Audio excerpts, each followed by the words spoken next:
किरोड़ी लाल गलत है, हमने कोई फ़ोन टेप नहीं कराया, कह के गए हैं। पर्ची 5 साल स्थायी रहेगी, लेकिन मैं लिख के दे रहा हूँ आपको, इसका कैबिनेट मंत्री अपने मुख्यमंत्री के ऊपर यह आरोप लगाए कि मेरे फ़ोन टेप हो रहे हैं, और उसके बाद में कि आप गलत हो या आपका मंत्री गलत है, और ये भाई साहब पर्चियाँ बदलेंगी। अब देखिए, ये राजस्थान के इतिहास का काला दिन है आज, कि लोकतंत्र की आज हत्या हुई है। और जिस प्रकार एक सरकार के कैबिनेट मंत्री ने बाकायदा ये कहा है कि हमारी सरकार यानी मुख्यमंत्री जो गृह मंत्री भी हैं वो हमारा फ़ोन टेप करा रहे हैं। पहले भी कहा था कि जो इंटेलिजेंस है मुख्यमंत्री जी की, उस पर मुझे हंसी आती है कि वो उनको गलत इनपुट दे रहा है, गलत जानकारी दे रहा है कि किरोड़ी जी ये करेंगे वो करेंगे। ये प्रतिपक्ष नहीं कह रहा है। पहले जब भी किसी ने आरोप लगाए होंगे, प्रतिपक्ष ने सरकार के ऊपर आरोप लगाए होंगे, लेकिन पहली बार राजस्थान के इतिहास में, और मैं तो कहता हूं कि हिंदुस्तान में कोई ऐसी सरकार नहीं हुई होगी कि जिसका कैबिनेट मंत्री अपने मुख्यमंत्री के ऊपर यह आरोप लगाए कि मेरे फ़ोन टेप हो रहे हैं, और उसके बाद में एक बेशर्मी के साथ में 2 घंटे तक भाषण देना, पढ़ना लिखा हुआ। मैं समझता हूं कि इससे ज़्यादा संवेदनहीन सरकार कोई हो नहीं सकती है। ये जवाब देना पड़ेगा कि आप गलत हो या आपका मंत्री गलत है, और ये भाई साहब पर्चियाँ बदलेंगी। अब हम तो चाह रहे थे कि 5 साल लोगों ने सरकार बनाई है भारतीय जनता पार्टी की, और मुख्यमंत्री की पर्ची भजन लाल जी के निकली है, और ये पर्ची 5 साल स्थायी रहेगी, लेकिन मैं लिख के दे रहा हूँ आपको कि ये पर्ची 5 साल स्थायी नहीं रहेगी। क्योंकि जब कैबिनेट मंत्री, और आज से नहीं है, 6-8 महीने से बार बार कह रहा है कि मेरी बात नहीं मानी जा रही है, सरकार 7 करोड़ की प्रतिदिन बिशलपुर से बजरी चोरी करा रही है, सरकार में बैठे हुए लोग करा रहे हैं, मुख्यमंत्री करा रहे हैं, उसका भी कोई जवाब नहीं। कैबिनेट मंत्री के फ़ोन टेपिंग हो रहे हैं, उसका भी जवाब नहीं।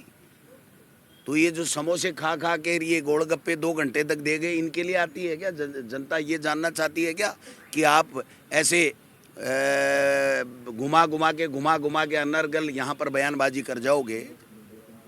आज जब तक इन दोनों पर्चियों का फैसला नहीं होगा, इस फ़ोन टेपिंग की बात का फैसला नहीं होगा, तब तक राजस्थान के लिए, राजस्थान की जनता के लिए, सत्य की जानकारी लेने के लिए, लोकतंत्र को बचाने के लिए कांग्रेस पार्टी सड़क पर भी संघर्ष करेगी, और टीकाराम जूली जी के नेतृत्व में सदन में भी पूरे जोर के साथ में इस सरकार को पटकनी देने का काम करेगी, और मजबूर कर देंगे कि इन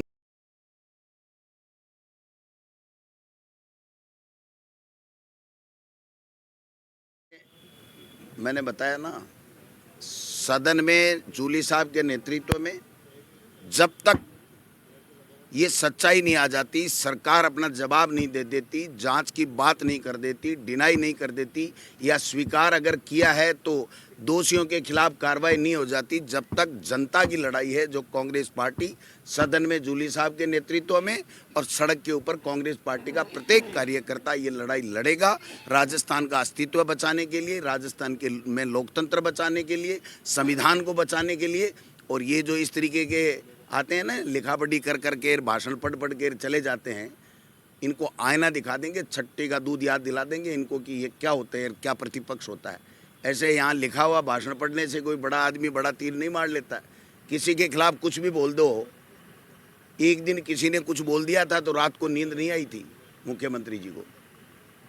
सत्ता पक्ष की ड्यूटी होती है कि जब उनके ऊपर आरोप चाहे प्रतिपक्ष लगाए चाहे सत्ता पक्ष के लोग लगाएं, उस बात का जवाब देना पड़ता है। जांच की ज़रूरत होती है तो जांच कराई जाती है, किसी के खिलाफ एक्शन की बात होती है तो एक्शन की बात की जाती है। यहाँ न एक्शन है, न जवाब है, न जिम्मेदारी है। यहाँ तो कोरी वो लफाजीबाजी है। तो लफाजीबाजी से हम संतुष्ट होने वाले नहीं।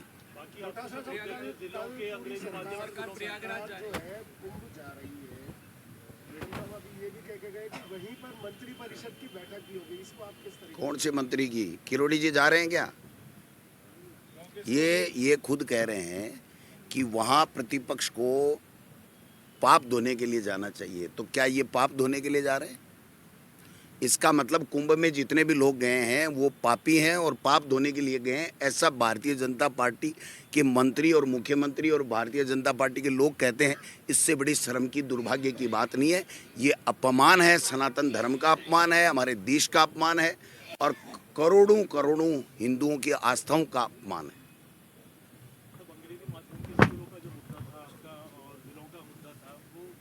भाई साहब, अब तो सरकार बदलने का मुद्दा आ गया। अंग्रेजी भी बचाएंगे, लेकिन पहले प्रदेश को बचाएं। प्रदेश के अंदर किस प्रकार से एक सरकार का मुखिया एक कैबिनेट मंत्री का फोन टेप कर रहा है, तो हमारा सबके भी कर रहे होंगे। कोई सुरक्षित नहीं है, इसका मतलब कोई इस प्रदेश में सुरक्षित नहीं है। तो ये सरकार चला कौन रहा है? इसीलिए तो हम कहते हैं कि पर्चियों की जो सरकारें हैं ना, और ये सरकारें अब बदलेंगी। राजस्थान की जनता हिसाब बराबर कर देगी, इनका चिंता करने की बात नहीं। आप कह रहे हैं कि एक बार कोई बात कही तो मुख्यमंत्री को नींद नहीं आई। मुख्यमंत्री ने आज अपने भाषण में कहा कि उनको रातों की नींद हराम होगी और लगातार मैं जो मुद्दे वो कहा नहीं है, लिखा हुआ पढ़ा है, किसी ने लिख दिया। वही है, इनके जो लिखने वाला है ना, वो डेली एक ही बात लिख के देता है, मगरमच्छ पकड़ेंगे, इनको नींद नहीं आएगी, मैं ये हूँ, गरीब हूँ, मैं किसान हूँ, ये हूँ, वो हूँ, वो लिखा हुआ पढ़ के आते हैं। हमारी तरफ वहाँ बोलें, अपने विजन के साथ में अपनी बात रख सकते हैं। एक बात तो नहीं रख सके कि उनका कैबिनेट मंत्री उन पे आरोप लगा रहा है और वो खंडन करके नहीं गए कि नहीं, किरोड़ी लाल गलत है, हमने कोई फोन टेप नहीं कराया, कह के गए।